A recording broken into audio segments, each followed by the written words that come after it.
Good afternoon, ladies and gentlemen. I'm Robert Litvak, Center's Vice President for Scholars, and it's a pleasure to welcome you to today's meeting, Saudi Arabia's Race Against Time, with David Ottaway as a Senior Scholar at the Center. Today's meeting is sponsored by the Middle East program of the Wilson Center, which is directed by Hales Vandiari, who's here with us today but has laryngitis, so I'm substituting in the chair.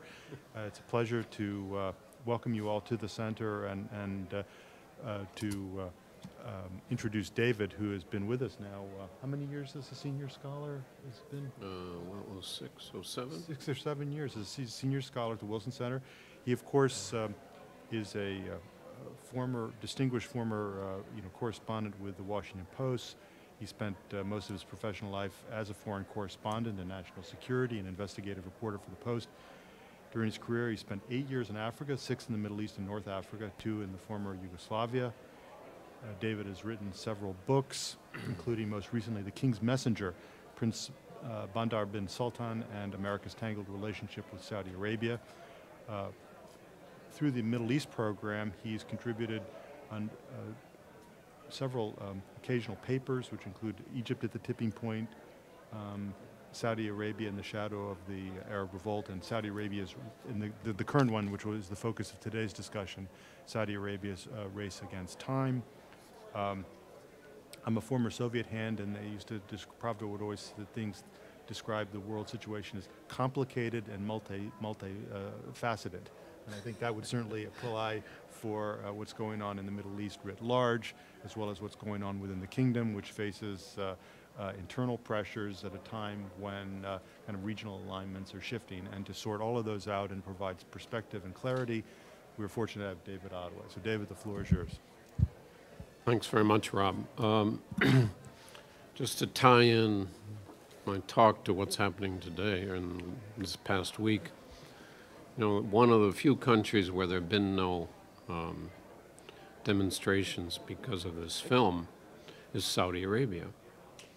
And in fact, the Grand Mufti came out finally Saturday after most of the damage had been done, but at least he did make a very strong statement urging Muslims to calm down and not react the way they are, and that our religion is above these, kind of petty provocations, is what he was saying. But Saudi Arabia has seen no demonstrations so far anyway, and I don't think there will be. But that, that's, the question is why, and I'll get to some extent in my talk, why there are no demonstrations of any kind in Saudi Arabia today. I want to explain a little bit what I'm trying to do in these reports. I did a similar report last year. I've been going to Saudi Arabia since the mid-'70s, and not every year, but now I'm going every year. And I'm trying to assess and measure the impact of what used to be called the Arab Spring, now it's the Arab Awakening, more appropriate, I think. What the impact of the Arab Awakening has been so far and is likely to be as we go forward. And this is a really complicated issue for Saudi Arabia because of the nature of the society. And it's what I've taken to doing is kind of wandering around the kingdom for a couple of weeks, once a year, and see what the mood is and what they're doing and what kind of protests are taking place, and is anything changing? If so, is it significant? And can one begin to see pressures that are going to very possibly lead to a social or a political explosion down the road? And finally, how do external factors, like what's happening in Syria and Bahrain, affect internal developments? And try and tie these together and give some kind of state of the kingdom. I did it last year, I did this year, probably do it again, I don't know, next year, but I'll keep going there and keep trying to see what the changes are. And what's really striking to me since the Arab Awakening is that the pressures are growing more and more. But they're kind of the kingdom's own making. And one of the key issues that's really beginning to strike me is the formation of this critical mass of university-educated students. And their numbers, the kingdom has been expanding its education system, adding universities, 5 or 6 a year, and they're now up to 25 universities. And they're close to 1 million students on campus inside the kingdom. And to this, you have to add this 150 to 200,000 students that the king, at his own initiative, has provided scholarships for and sent abroad. 1/3 of which, or 68,000, more than 1/3, close to a half, depending on what you accept as the total figure abroad, are here in the United States. And that's a huge number. And this, their concern about this was brought home to me. I was talking to a senior official in the Department of Ideological Security inside the Interior Ministry. Yes, they have a Department of Ideological Security. And it's kind of, they're in charge of right thinking, how Saudis should think and how they should understand their religion. And they're involved with the rehabbing of both imams and school teachers that are too extreme to the right or the left, and mostly to the right. And we were just having a casual conversation, and I said, well, what are you concerned about? What's your main concern now about what's happening in and around you? And to my surprise, he said, the return of foreign educated students. And, I didn't prompt him. I just asked him, what is your main concern? So I think they are really beginning to get worried about the impact of this large number of students university students being educated at home, but also sent abroad, and what impact they're going to have coming back. And they're coming back now by the 6,000 last year. They're really coming back in large numbers now. And so, why are they worried about this? It's not like Saudi students never went abroad before. Well, one is the numbers, but two is the level of unemployment inside the kingdom. Because of one of the programs they started to counter the effects of the Arab awakening was to initiate a program to provide subsidies to unemployed Saudis, like a social insurance. And they opened the door. Anybody could apply. And they thought the official number of unemployed was like 450,000. Well, 2 million Saudis signed up to get these benefits. And as they began going over the list, they realized about 85% of them were women, which they're taking less seriously than unemployed men because women are married and they have other sources of income. But nonetheless, they're now providing these social benefits to more than 1 million Saudis, twice the number of unemployed they thought. The other thing that's really come home to them is that they are facing a very limited job opportunities when they come back home or when they graduate from university inside Saudi Arabia. And so when I was there in March, I'll tell you what really got me thinking about students in a minute, but when I was there in March, I go to the Jeddah Economic Forum where it's turned into a discussion of what's going on inside the kingdom and how do you solve the jobs problems. They, this year, were concentrating on SMEs, small and medium-sized enterprises, and getting them launched inside the kingdom. But it's kind of the mantra of the government is jobs, jobs, jobs. Does that sound familiar? Just like the United States. And they're doing their best to figure out how to get the private sector to employ more people. The private sector only employs, for every 9 foreigners, private sector companies employ, they employ 1 Saudi. So they're trying to reverse this and force companies, all companies inside the kingdom to employ more Saudis. And they've, I've seen them try to work on this for 25 years, but this time they're really serious, and I think they're really serious because they realize they have this tsunami of unemployed graduates about to hit the country. And so they're really forcing companies now to employ more Saudis if they want to get permits to employ foreigners. And they're trying to get companies, they've created an incredibly complex kind of system for all companies. And they have them red, yellow, green, the percent you're employing of Saudis in your workforce. And they're only trying to get them up to between 10 and 37% of their workforce. So it's not like they're trying to chase out all the foreigners. But this is a major effort even to get to that level. But it's really, it's not like they don't know what their problem is on unemployment and creating jobs, but how do you solve it? And I don't think it's the private sector. I don't know whether they're going to be able to get the private sector to provide 250,000 to 350,000 jobs a year. I have very serious doubts they will. There are 8 million foreigners in the country, and 6 million of them work in private companies. 2 million are domestic employees out of a population, including the foreign population, about 27 million. So it's a huge, huge population of foreign workers there. The other thing they've started working on is housing.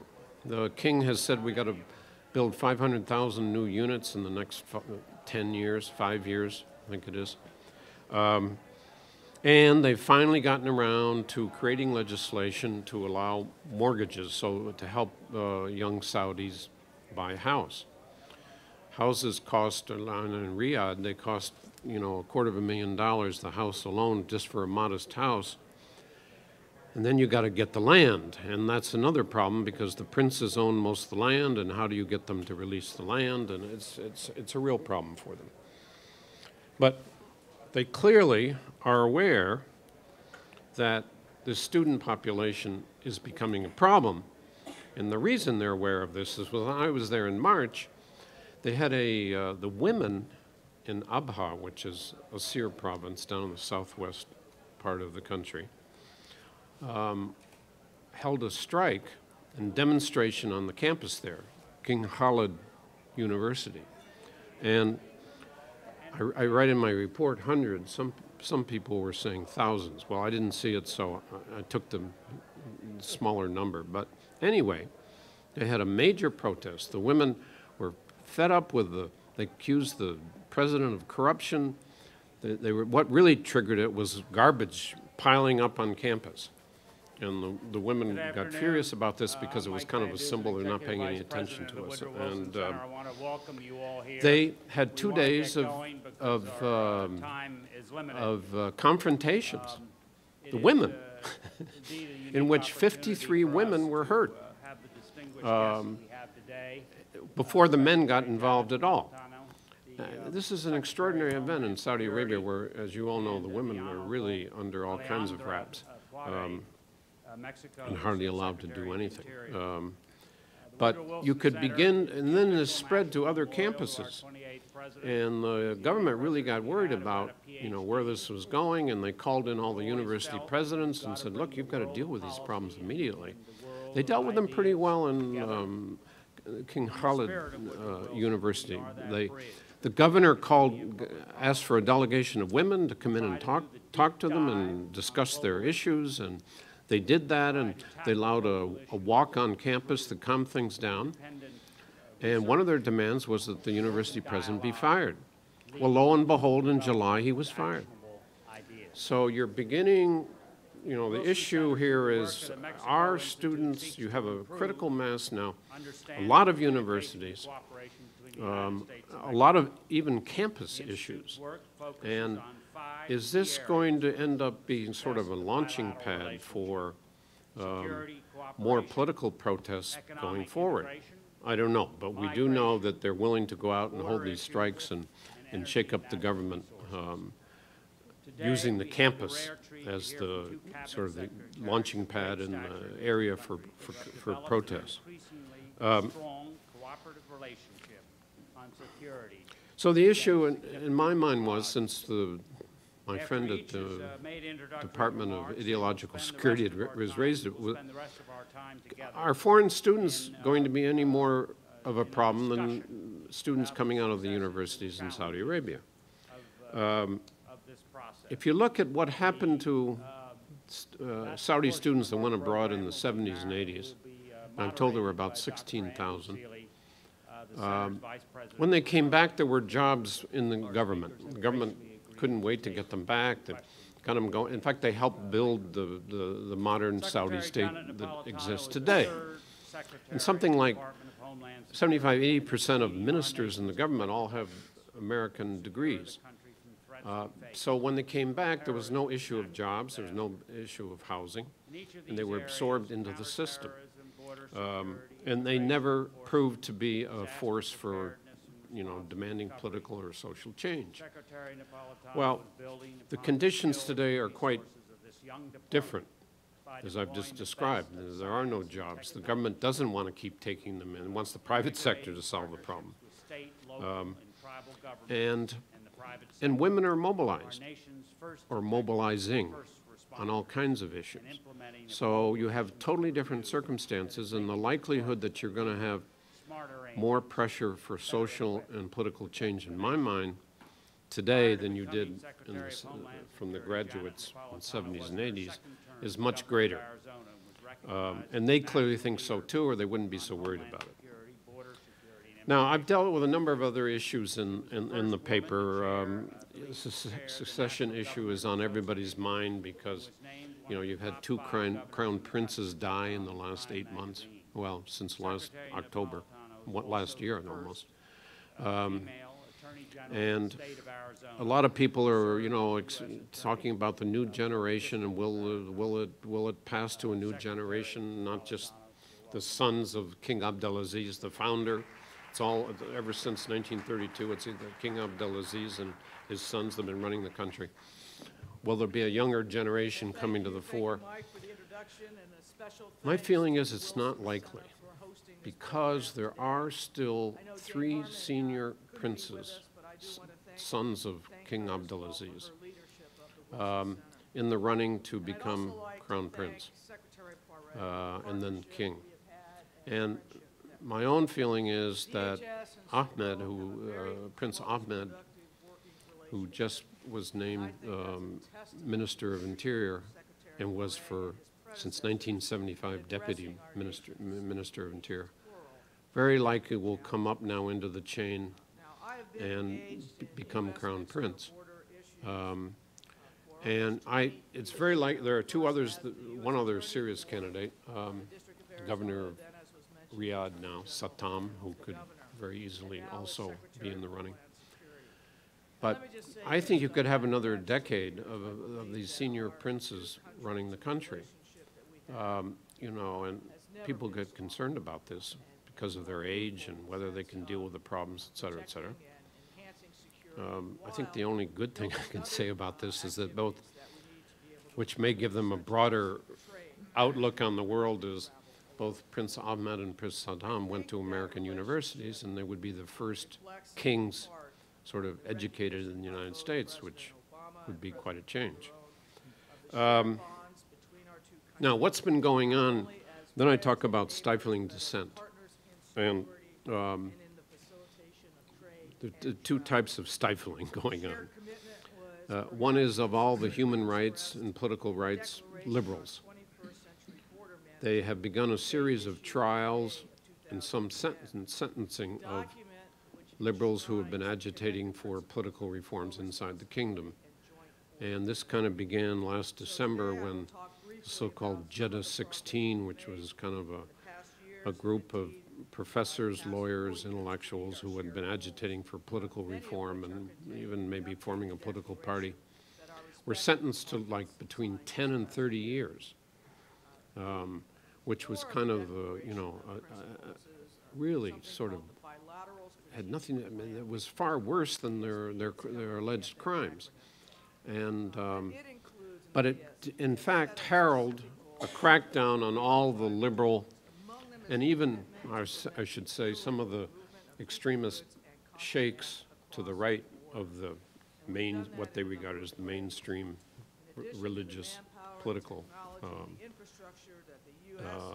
established beliefs in the country. But it's really striking what's happening to the liberals because they had allowed some expression of dissent from this side of the spectrum. But they were beginning to really bite into the government because they were beginning to document in great detail human rights abuses and take their findings to the UN and to the outside world. And I think they've just decided they're not going to deal with these people anymore. And I wanted to read to you the charges against Mohammed al-Qahtani, who many of us journalists know because he's been very outspoken, and we all go and interview him, and he's been helpful in arranging meetings, and this is what he's accused of. Setting up an unlicensed organization, because he set up the Saudi Civil and Political Rights Association, which he couldn't get registered by the government. Quote, breaking allegiance to the ruler, accusing the judiciary of allowing torture and accepting confessions made under duress, describing the Saudi Arabian authorities as a police state, inciting public opinion by accusing authorities of human rights violations, and turning international organizations against the kingdom. These are the charges against him for which they may very well sentence him to, based on what they've done with other liberals of this ilk, 4 or 5 years in prison. But that's the kind of charges against people on the left. And I think this stems from the fact that the government has decided they're not going to allow demonstrations of any kind or any size under any pretext. And that any kind of demonstrations, whether it's, against Israel or against films or whatever, could just start rolling into something bigger. And so far, there have been no demonstrations, except when we come to their handling of the Shiite population in the Eastern Province, which is the other stifling of dissent. In the year from last year to this year, things have really taken a turn for the worst in their relations with the Shiite population, which is about 10% of the total population, and most of the Shiites are in the Eastern Province, which is where all the oil facilities are and the resources, et cetera. So the government's very sensitive to what's happening in the Eastern Province. And the Shiite population there, and particularly the young people, have really become more militant. They're somewhat affected, no, they're more than somewhat. They're affected by what's going on in Bahrain. The Eastern Province is separated from Bahrain by a 16-mile causeway, and there's a lot of traffic back and forth between Eastern Province and Bahrain by Shia working on the other side of the causeway. And they've become much more militant. There've been a lot of demonstrations. But what started happening in last October and has continued through this July was a change in the character of the protests by some of the Shia who have taken to shooting back at the security forces. And we hadn't seen this before. It's both ways. But they have begun shooting back at security forces, which they allege are shooting at them. In some cases, as described by the government, these young Shia who are on motorcycles and challenging checkpoints are shooting first. That's what the government says. But whichever version you take, this is different, this is new. There have been 10 protesters shot to death so far, at least as of July. I don't know whether there's been, I don't think so, it was since July. But so it's turning ugly. The young people, I met with 20 to 30 of them when I was in Qatif in March. Much more militant. They're not listening to their elders anymore that have been trying to calm down the situation. They're more frustrated. They're more willing to take on the challenge the security forces. I don't exclude that some of these people doing the shooting have some contact with the Iranians or Hezbollah in Lebanon. I think we have to, given what's going on and the way the Saudis have taken the lead in seeking the overthrow of Assad in Syria, and given the problems in Bahrain, that there's a kind of tit-for-tat going on here. And some of these shooters, Shiite shooters, which in fact are very embarrassing even to the senior Shiite leadership that's trying to calm the situation, I wouldn't exclude it. You know, of course, the government is saying they're all Iranian agents. I'm not sure that's true either. But that some of them are provoking and trying to get something going, and to me it's entirely possible. I'm trying to look at the watch because I want to save time for talk. Social networking and its impact on the society. It's really becoming huge. And unlike in the past, the conservative clerics have always opposed the introduction of new means of communication, starting with television, radio. They just have never liked it. So one of the big differences now is that the conservative religious element are taking to the internet and social media, Twitter and Facebook, you know, 100%. And the leaders in the country, individuals in the country that have the largest following are clerics. There are 3 clerics, maybe a 4th, that have followers either on Facebook or Twitter of more than 1 million, which, while it's kind of if you look at the liberal side, it's maybe 20,000, 30,000, 40,000, but not in the millions. So the clerics are exploiting the new media, big time, and that helps them, I think, keep control of the society and stop the progressives who are trying to bring about change, political and social change in the. So all this was really brought home to me in March. It's amazing what you can learn just sort of listening to what's going on. And, I heard from somebody that there had been a hanging in Ahrar, which is a town up on the Iraqi border, which I've been to a couple of times. And it was a young fellow who couldn't get a job. He was a health worker.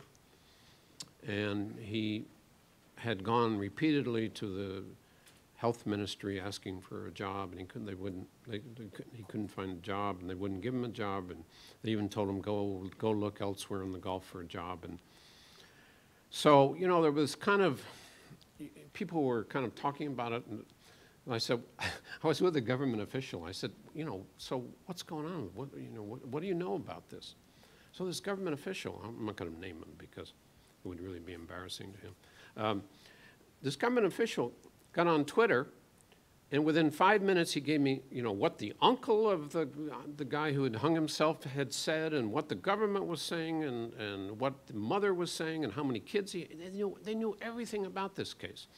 And some of them thought that this might serve as a kind of Mohammed Bouazizi type figure, you know, the guy who started the uprising in Tunisia. Well, it didn't happen. There was no uprising. But what really struck me is how you can't hide anything in the country anymore. So cyberspace has created a means of information. I'm sure it's not all 100% accurate, but everybody's on Twitter and Facebook all the time, and this is new and different, and I don't know what point this is going to become an agent for mobilizing people in the streets. But the infrastructure is there, and the government has, they crack down when they're on people who go what in their minds go too far, but they are using the internet too to track potential troublemakers. It's a great way for them to keep track of the pulse of the nation and what people are talking about. So you have the government exploiting social network, you have the liberals doing it, and the clerics, and everybody's using it. That's quite a change in the country. Now, save some time here. So there's a part on foreign policy and how they're doing in their foreign policy and their problems in trying to be the leaders of the Arab world. It's sort of in the back of the paper. But conclusions. What's really striking to me going there over the years is how it used to be that pressure for change or decision about change would come from the top, and the Saud family would proudly tell you how they were the ones that took the initiative to do this and set up the modern state and bring in television and radio, et cetera, et cetera. Now the dynamic is different, and it's more and more from the bottom, if you will, outside the royal family and the Wahhabi establishment. And you have this base of growing university graduates from which I think the pressure for change is just going to grow and grow. And that the government's really going to have to keep on its toes to keep ahead of them. The government is trying to combat this with its ideological security program and build a kind of national culture around the Al Saud family and its historical role and importance in building the country and keeping it together, and their brand of Salafism, Wahhabism, as kind of the center of the national culture, which of course leaves out the Shiite population totally. And I understand what they're doing, but I don't know whether it just makes the conflict with the Shiites worse and worse. And it's not just Shiites, it's Ismailis, it's other Sufis, other minority, or even Sunni religious minorities inside the country. So you just get this sense of, growing pressure from the bottom, a beginning of strikes, a lot of problem in the schools, even incidents of schools burning and because of something goes wrong in the schools and the schools burn, and there's a lot of tinder to set things off. And the government is rushing around, trying to deal with all these problems, jobs, school system, students coming back from abroad. And you have the sense of this real kind of race against time, as I call it. And it's not, I don't think it's just my view. I think it's the government's view too. They know they're in a race against time, and they're struggling to deal with this. Thank you, David. Open the floor now for questions, and we have a microphone to pass around since we are recording this program. If speakers could please identify themselves and their affiliation. Thank you. My name is Claudia Farris. I'm a PhD candidate at George Mason University. I have a point of information. Why are they so bad at their data? Why were they so surprised that there were twice as many people unemployed as they expected? What are their data systems like? I think there are a couple of reasons. One, they didn't pay any attention to the women. For two reasons. When they went around counting, they didn't bother to count them until they set up this program where anybody who wanted to apply for social. Yeah, so then they discovered that there are all these women who are unemployed and would say they want to work. So that, they still say 85% of those who applied, 85% of the 2 million who initially applied were women. So I think that's why they way undercounted the female unemployment population. Okay, thank you. Gentleman down the table, there's a microphone for you. James Turner, Department of Commerce. They're building 4 new economic cities, and they're fairly large. Are they not able to deal with this influx of people from abroad and provide opportunities for those students, who stayed in Saudi Arabia? I mean, have there been? Has that whole program been successful, or is it too early to tell? I think it's, in a way, it's too early to tell, but a lot of these economic cities, by the way, the women were talking now about setting up their own economic city, interestingly enough. A lot of it's sort of high tech, low in unemployment, high skills, and like the United States today, they realize that the education system is not training people for the jobs that are available. So there's a huge mismatch, just like we're discovering for the unemployed in the United States today. Huge mismatch between what they know when they graduate and the skills that are needed in society and to get these jobs. Not too much on-the-job training programs, although there are some in some of the companies. But, and then you get into this wage problem. The wages in the private sector are lower than they are in the government sector. There is no minimum wage. There is no minimum wage in the private sector. But the government has kind of declared a minimum wage in the public sector.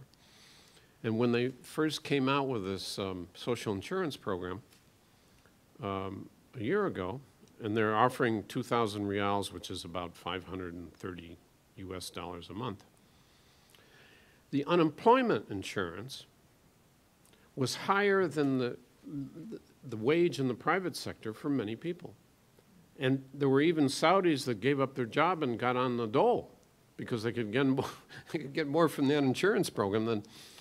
So this program to force private companies to hire more Saudis has now turned into, the government is, the second stage of this, they're beginning to insist and say that private companies have to at least pay 3,000 reals, which is 1,000 above what the government's paying for the unemployment insurance. They haven't, it's not in the law yet, but they realize they have a problem. The Saudis, they get paid less in the private sector, and they don't have guaranteed employment, where if you go in the government, you have both. You got a higher salary and you have guaranteed employment. So that's some of their problems they're dealing with. David, just a point of information on what is the breakdown of the university graduates? I recall a former U.S. ambassador to Saudi Arabia lamenting that sort of like a high percentage of the graduates are like majors in religion and things that don't translate into jobs. It has been. I'm hesitant to answer because that's sort of been the stereotype, and it certainly was true up to a few years ago. Now they're putting a lot of pressure on students to go in the sciences and to correct this, they've had a huge surplus of well-educated people who want to become clerics and teach religion in the schools, and a real shortage of skilled labor. So they know they have a problem, and it's beginning to switch, but you get figures of 60% of the students or 80% of the students are not qualified for any of the jobs coming out of the university, and a good percent of those are religious students. Gentlemen here, microphone, come, hang on a second. Okay. Hello, my name is Mike Albin, independent researcher. Could you touch on foreign policy and international affairs, specifically Arab leadership in the Saudi scheme of things and relations with Iran as they're developing? Yeah. Saudis, together with their GCC partners, over the last few years have really projected themselves into Arab politics in a way we've never seen before. And I would say the Saudi analysis of Egypt is that Egypt is really out of it for the next 5 years, that they're going to have so many social problems and economic problems that they're not going to be in a position to reassert their leadership in the Arab world, if they ever are. And so the Saudis and their colleagues in the GCC, the Gulf Cooperation Council, have become, particularly Qatar. You've all heard about Qatar and their involvement in Libya, and the Saudis, on Qatar and Saudi Arabia and Syria, have been really taking a very aggressive stand and trying to, create a coalition to overthrow Assad. But,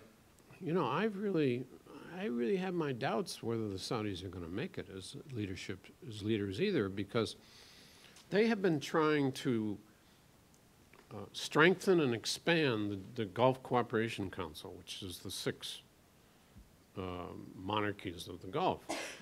And a year ago, they came up with this idea, well, let's invite Jordan and Morocco to join us. So, there was a lot of hoopla about, the expansion of the GCC. It's gone absolutely nowhere. It's just been buried.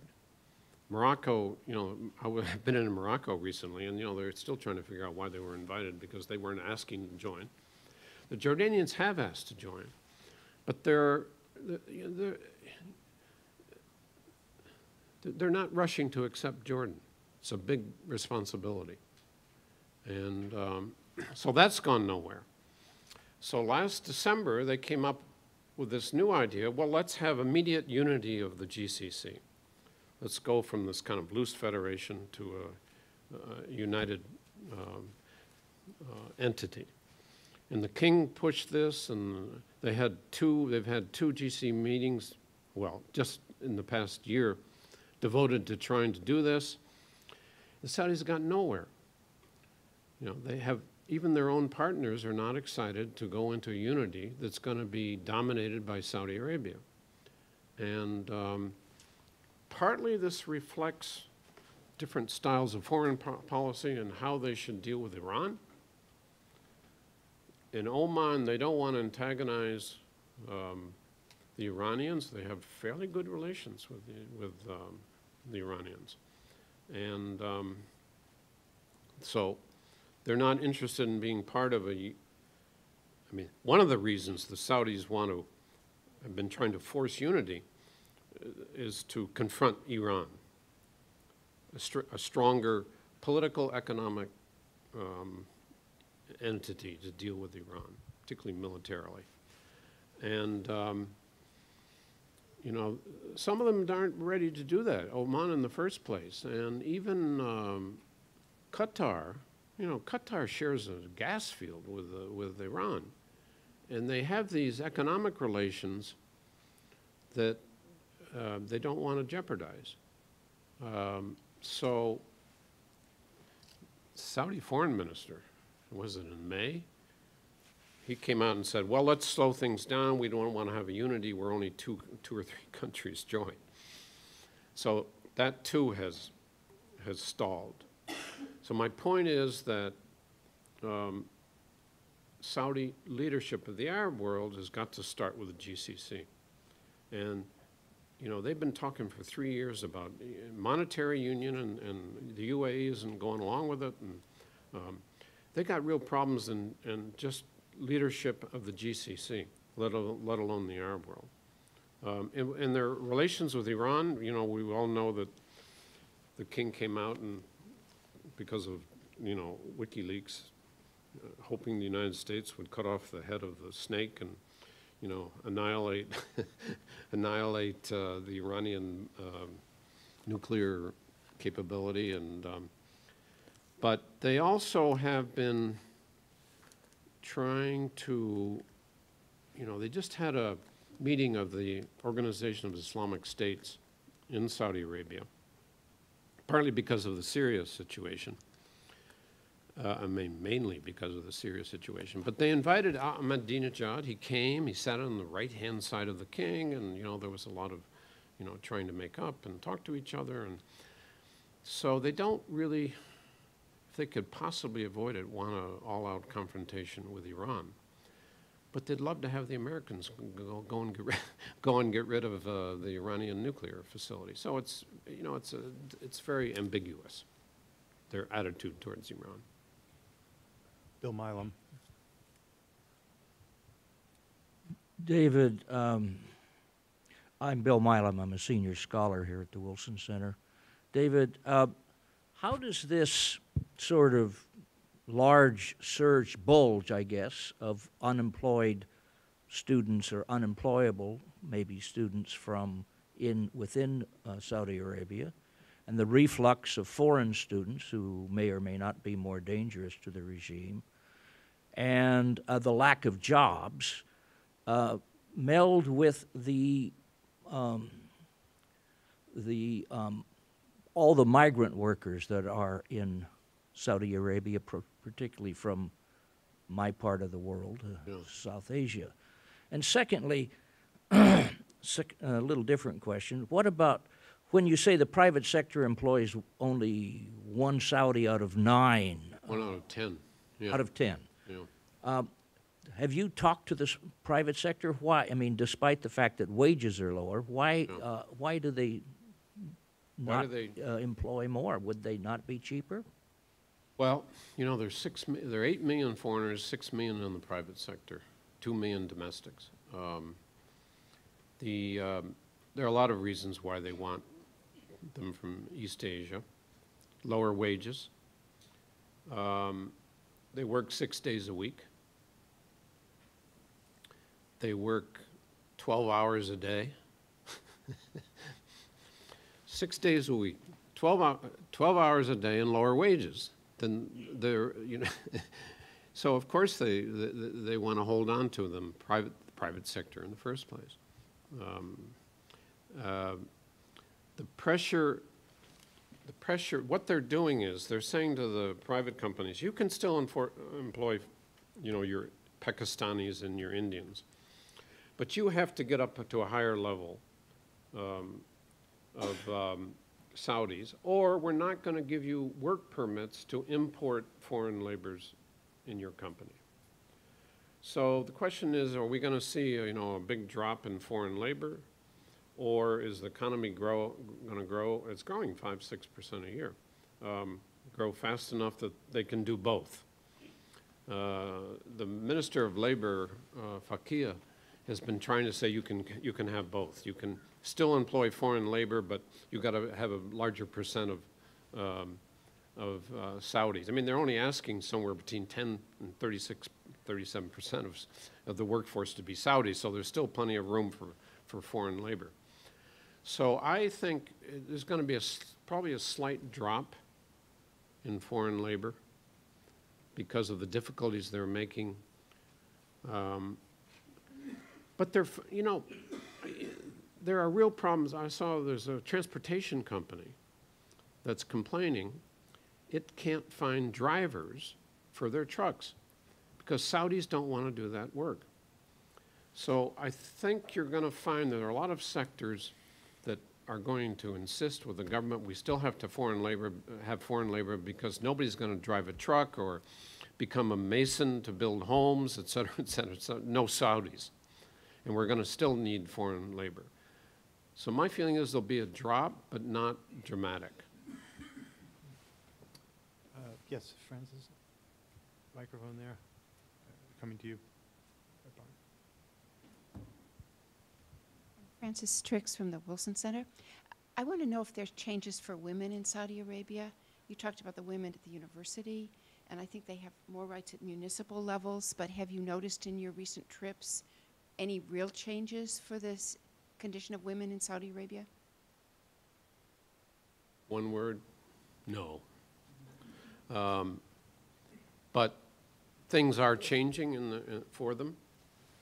The government I think, is responding more to the demands from the women, far more than they are to the sort of liberals, because the women's issues are very real, like jobs and ID and ability to travel around.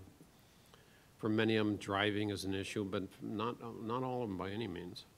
So it's kind of concrete issues that the government feels it's got to do something about, and they are responding. They've just decided, you'll say there's not much progress, but from their point of view, it is. They're going to appoint 20 women in the Shura, which is the Consultative Council,